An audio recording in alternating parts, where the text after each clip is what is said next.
This week on Kentucky Afield. The time between deer season winding down and turkey season firing up just happens to be perfect for predator hunting. Oh, coyote, dude. Where? Oh, yeah. Next. Oh, it's a largemouth. This also happens to be a great time of the year to get out on the state's reservoirs and target trophy black bass. There we go. First fish of the morning.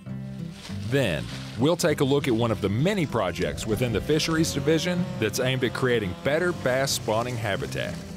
It's all next on Kentucky Afield. Kentucky Afield. Every week, Kentucky Afield brings you features on hunting and fishing across the state. That's my pup. I'm proud of him. Here he comes right there. Let's get ready. Get ready. Look at that. What a nice fish. Hey, we done it up right there. We did. There he is. Ooh, a nice one, too. Boy, he's healthy. What do we got? That was awesome. Got the first help. Got one big smallmouth. Hey, nice. Double point. They're in there. There they go. Oh, my gosh. Woo. Look at that joker. Look at that. Beautiful. Whoa, this is a good one. That's better than good, Chad. Hello, and welcome to Kentucky Afield. I'm your host, Chad Miles. Join us as we journey the Commonwealth in search of outdoor adventure.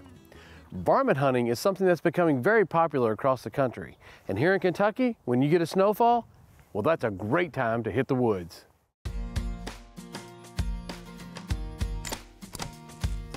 Well, Chase, as a coyote hunter, getting that first snow, I love it. look at how well you can see out here. Honestly, today I just wanted to coyote hunt because of the snow. Oh, It's perfect.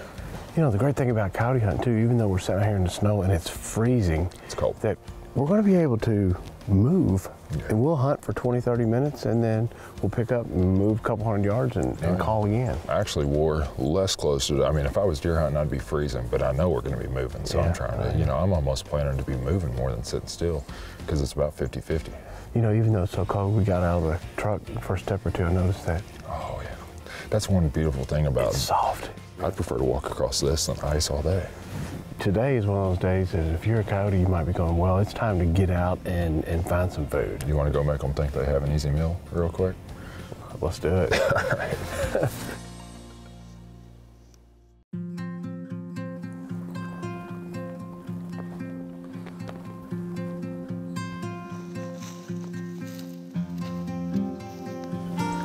I mean, this is probably the best vantage point in the whole field is right here where we're at.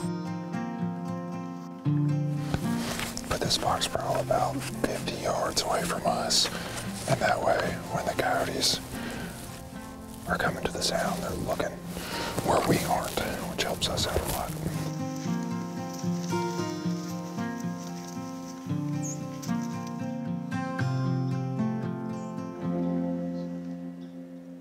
Are you taking a nap on me?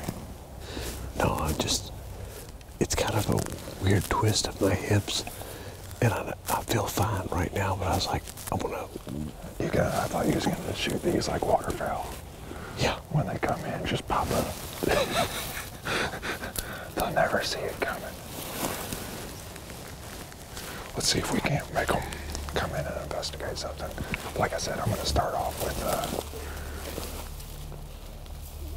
something a little simpler.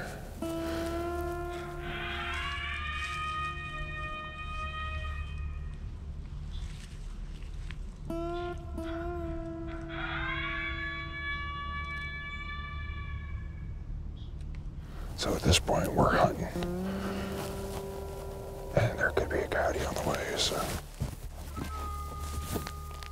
And like I said, I'm just gonna watch this tree line to the left, because if something pops out there, it's gonna be quick.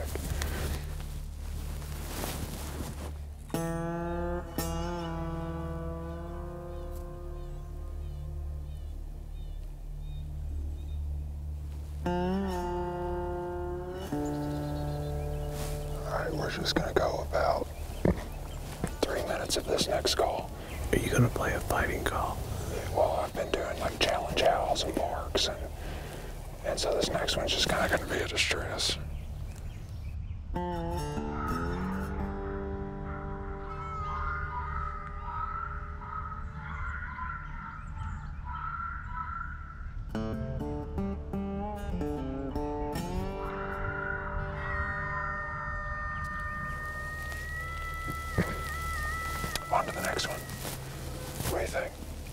getting ready to move.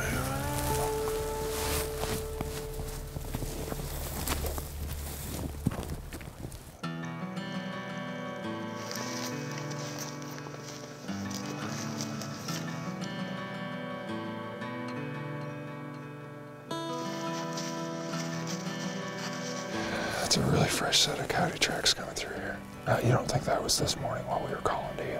Possibly. Because you can see how these tracks get soft when they've been here for a while, but the fresher ones are still sharp and crisp like that. So, I mean, they could have come through when we were calling them. We just didn't see them, you know? Oh, yeah. But, I mean, those are a fresh set. It looks like there's 2 coyotes to me. 1 and 2.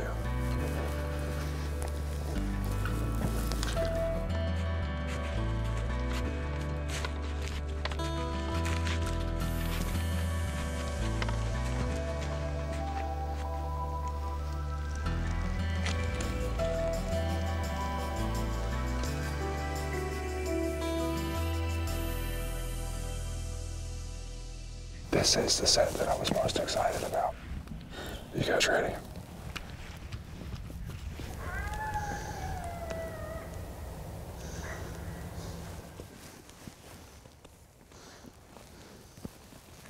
All right, we're coyote hunting now.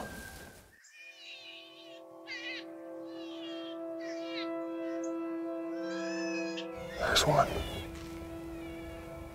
It's in the other field. See it? It's going across the top of the other field. Oh, was that a coyote? It was a coyote. Was it crossing toward us or away? It might have come down here and got close and winded us or seen us because it was going. It might still pop out, but it wasn't coming straight towards the call. It was kind of going down the field, but it was 100% coyote. Oh, coyotes. Two. Where? Oh, yeah. That's about 300 yards, Chad. 400. Yeah, it's way out there. You tell me when. Oh, it's gonna be, that's too far right now. We're just gonna see if they'll come, Chad.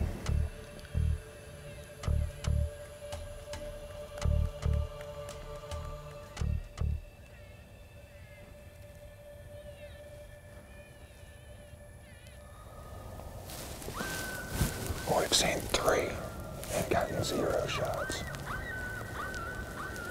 Those last 2 were just too far. Like when I saw them, they were moving pretty fast into the field. I thought, oh, here we go. I think they saw something they didn't like. I think they saw us. I thought they were going to come right down the middle on us.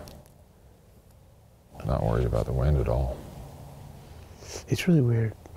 You know, I'm not a big coyote hunter, but the more I'm spending time coyote hunting is kind of a mixture of hunting and fishing. You pick your spots, and then you choose your lure. That's only a part of the game. You gotta let them see it, and you gotta... Then they gotta come to it and get in range. And then starts the whole process of set it and then bring it in. Man, we missed the hook set on this one. Yeah.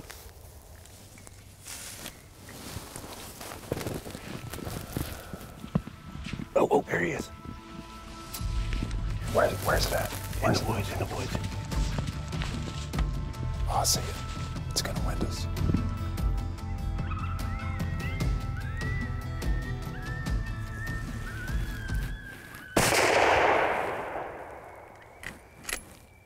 Is he down? I got it. I picked out a gap in front of him where he was going to walk through it, and he walked straight into my crosshairs. Well, I had this tree to deal with. I just figured at that point, Chad, I just figured it was whoever gets a shot shoots. Oh, yeah, no, I was 100% cool with that. Yeah, and we had already stood up and went to walk out. I looked up. That was a good eye by you, by the way, to pick that thing out coming through. Would have never seen it had it not been for the snow. Let's go see what you got.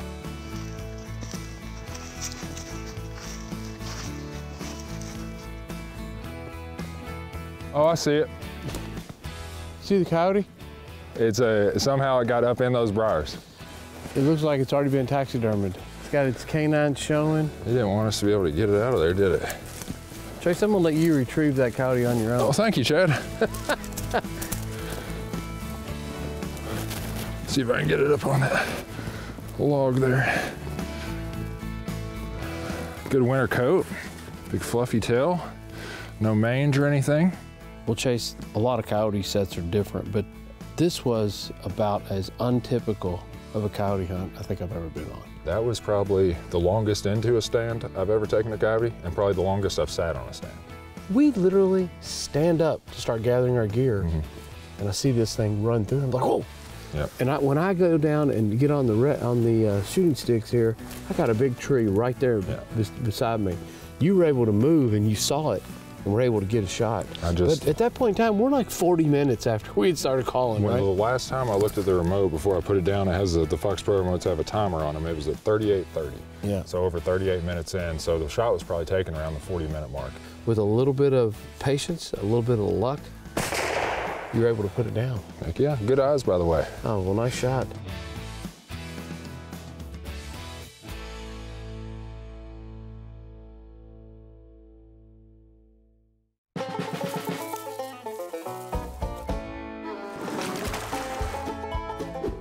Located 20 miles north of Campbellsville is Rolling Fork WMA. This wildlife management area is over 2,800 acres and offers excellent hunting opportunities for deer, turkey, and small game. This property mostly consists of high rolling hills, woods, and fields that support a variety of wildlife species. In addition, running through the property is Rolling Fork River, which provides great opportunities for fishing and even kayaking. Immerse yourself in the wilderness in Rolling Fork WMA's primitive camping site. Take note that primitive camping is only allowed in the designated area and only open during turkey and deer season and has a 14-day limit. Remember that wildlife management area users must abide by the Kentucky hunting, trapping, and fishing regulations. Also keep in mind that regulations on WMAs often differ from statewide regulations, so be sure to review the hunting guide or website for the specific WMA that you are hunting. For more information about this WMA or the latest regulations and restrictions that pertain to it, visit our website at fw.ky.gov or call 1-800-858-1549.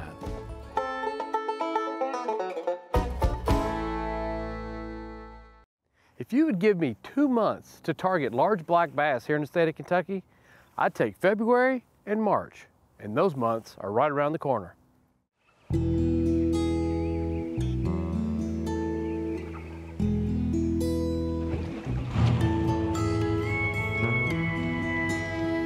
Today I'm out here on beautiful Dale Hollow Lake with the gentleman who wrote the book about fishing Dale Hollow Lake, literally. It's been quite a good experience. I've had people say, when are you going to do a book? And, you know, I said, well, I probably could write one, but I got to have somebody help me. So I've done stuff with Ed Harp with Bassmasters. We took all the questions that's been asked over the years and put down into print. We kind of put a bunch of years of experience together with them. You know, I absolutely love this lake, and I try to spend a lot of time down here, mainly in the winter months, but we're at the end of March. This is the time of year to potentially catch a true Dale Hollow giant. Yeah, this is a real day.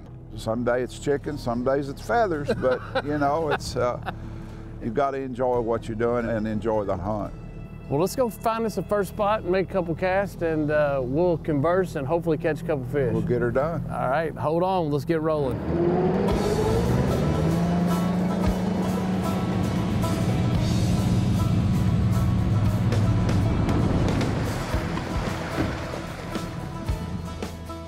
So Bob, what are you going to start off with? I'm going to throw a spinner bait just a little bit, make a little bit of noise. All right. I think I'm going to start off with a swim bait. You know, Bob, we got about 52, 53 degrees. You still need to fish slow because that's cold water, but it's that time of year that you can start speeding up a little bit. Yeah, we're in a good transition, and that's really what it is this time of year. They're changing weekly, sometimes daily, but they're starting to speed up some. Got him? Got one. All right. Oh, it's a largemouth. Caught a greenfish today.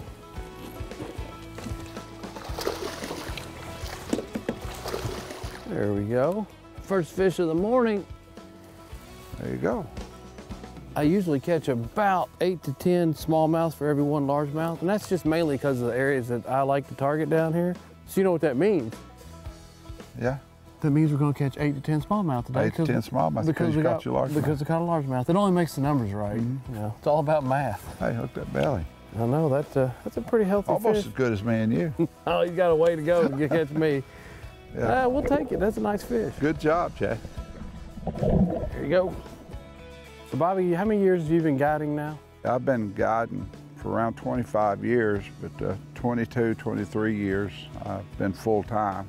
You know, I had a lot of people that I knew fish professionally, and something I've done since I was a kid, so it just seemed like the right thing for me to do. I'm sure you've probably got lifelong friends that you met out here in the boat. Absolutely. Oh, there he is. I don't think I have very good hook set here, Bob. I'm gonna try to keep this fish low. All right. Pretty decent little smallmouth. There we go. Good job. I cast it up there and got hung in behind the rock and was shaking that thing loose. It must have been just... Fish took it off the rock for you. It sure did. Sure did. Well, here we go. It's a pretty smallmouth. Hey, you know what? Considering these conditions, if we can get a couple bites when this water is flat, Think what's going to do when the wind blows. it'll only get better when we It'll get some only get wind. Nice, beautiful little brown fish. He bit me. Bit me. That fish bit me. You know, Bob, one of the interesting things about your book is you talk about different structures. In your opinion, when is the best time to fish some of the different structures? When you're fishing a highland reservoir like what we're fishing here in Dale Hollow, a lot of times your points are going to reach about any depth there is because they taper out. Mm-hmm. You know, it just helps pinpoint areas to fish by using the thermocline during the summer. It's just a good ambush spot too if you got a little current coming Absolutely. through there.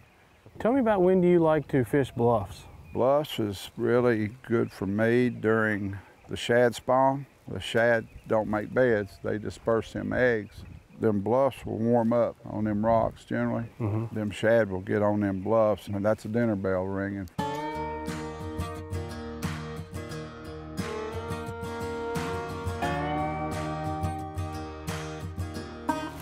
Uh-oh, we got a fish on.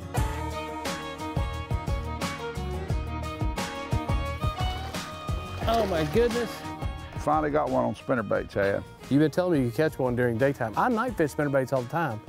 I really don't throw them in the daytime down here very much, but look, you got one. Hey, we got to try them to know. But Yep. it's a daytime color for a spinnerbait right now in the spring, and I use it pre-spawn, post-spawn. So Yeah. All there right, we go. well, let's get that one back in and see if we can't All right. catch another one. All right. What do you know? It ain't coming up. This might be a largemouth. Nope. Brown fish. There we go. There you go. Thank you. Good job, Chad. He wasn't going nowhere. Punched it right through the top lip. That's where you want them right That's there. where you want them, right there. We'll take it. There we go. Good one. This is a better fish. Come here, Joker. It's a good fish. There you go. That's what I'm talking about. I'll tell you what, Bob. We found some aggressive fish. There we go. They're going to eat. You just got to be at the right place, right time. Yeah, that belly don't stay like that by not eating, does it? No. There's one. Oh, got him? Yeah. That's a pretty good fish there. Now, what's that on, swim bait? On a swim bait. There you go. Take them all day. Swim baits turn things around, hasn't it? It's all about learning something new because we came out today, we drug swim baits on the bottom, caught a couple in the morning, sped up our retrieve as the water warmed and got shallow. The tip of the day, you've got to keep trying different things until you figure out a pattern. Here we go. Coming to us. Oh, that's a good one. That's a chomp. That fish hit and felt like a ton of bricks and then swam right to the boat. I mean, just absolutely took the wind right out of that swim bait. That is a toad. Look at the thickness on that fish. That's a prime pre-spawn Dale Hollow smallmouth right there. That's what you're looking for. I'll tell you what, I'm gonna get a weight on this one. I'm gonna say 4 pounds, 5 ounces. I'm gonna guess over 4.5. 414. That's right at a 5 pound fish. I like when they're bigger than I think. Whoa, this is a good one. That's better than good, Chad. That was back-to-back cast. A 414, and what do we got here? 5. That and there's gonna go 21 inches. That's what I'm saying. 21 and a half. 5'1". 9 pounds, 15 ounces, and 2 casts. I'm glad you read my book.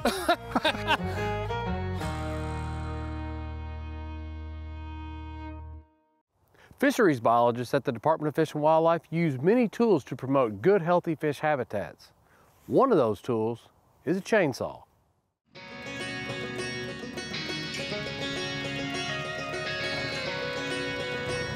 So we're here on the shores of Lake Barkley today, and we're engaged in a fish habitat project. Specifically, we're trying to improve the shoreline fish spawning habitat.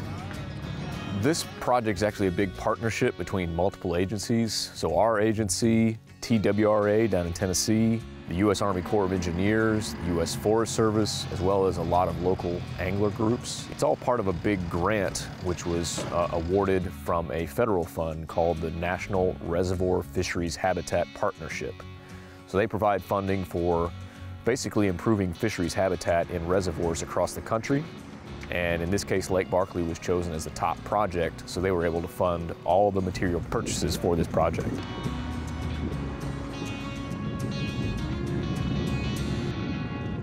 So what we're doing today is we're adding what we're calling laydowns. So we're taking trees, cutting them from the Land Between the Lakes National Forest Service area.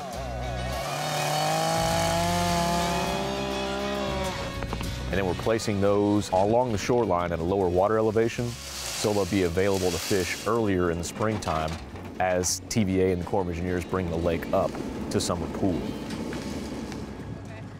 The main goal for this project is to improve the bass spawns at Lake Barkley. That's where we've been struggling the most in recent years. So that's where the habitat is really kind of designed for, but it'll also be used by any species within that same family, the centrarchid family. That includes a lot of our sport fish, bluegill, red ear, crappie. All of them are going to be using this habitat for spawning.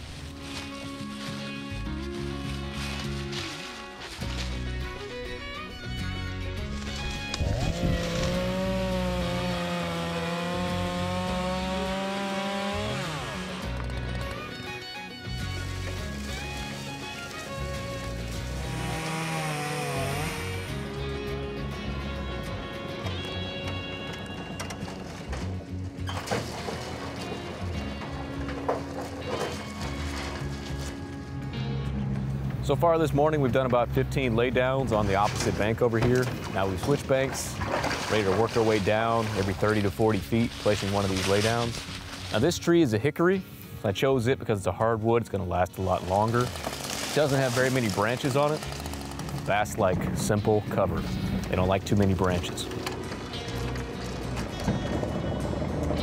We get a lot of questions about whether an individual angler is allowed to place habitat or fish structure into Kentucky Lake or Lake Barkley. And in our case, we're allowed to do this work because we have special permits from U.S. Army Corps of Engineers as well as the U.S. Forest Service, which allow us to cut these trees and to place them in the water at specific locations. One of the things that we're doing to evaluate the success of this kind of habitat is we're doing weekly snorkel surveys on a subsection of these sites during the springtime. We've done that over the past 2 years to see whether fish are actually using this habitat to spawn. And encouragingly, about 50% of these sites at our testing zone have been used by bass to spawn in a particular year. Nearly 100% of these sites will be used by sunfish to spawn. So it's tough to say whether we'll see an actual improvement in the catch rates of anglers over time, but it is a new project that we are trying to improve those catch rates with. Now let's check in and see who else has been out having fun in this week's Ones That Didn't Get Away. Here we have Devon Douglas with his turkey that he harvested in Madison County. This turkey was taken in December during the fall season. Congratulations. Here we have 6-year-old River Pollard who took his very first deer in Boyle County. It was during the opening weekend of gun season and he used one of my favorite calibers, a .243 Winchester. Congratulations. Check out Carson O'Brien of Davis County. He took this nice doe while hunting with his dad, Jason. He watches Kentucky Afield every weekend. Here we have Mike Smith, who is a 5-year cancer survivor, and he thoroughly loves the outdoors. He recently retired, and he loves hunting with his son, Carly, and Carly's dog, Rambo. Congratulations on your retirement. Brian Jones is filling the freezer by hunting does on his family farm. Nice job. Here we have 8-year-old Claire Coons of Greenup County who took this nice deer using a crossbow. This was her first deer and it was taken on her Uncle Don's property. Nice job. As our deer season winds down, I want to remind you that you have a few weeks left of great small game hunting here in the state of Kentucky. And remember, hunting and fishing on private property is a privilege. Always ask permission and thank the landowner. Until next week, I'm your host, Chad Miles, and I hope to see you in the woods or on the water.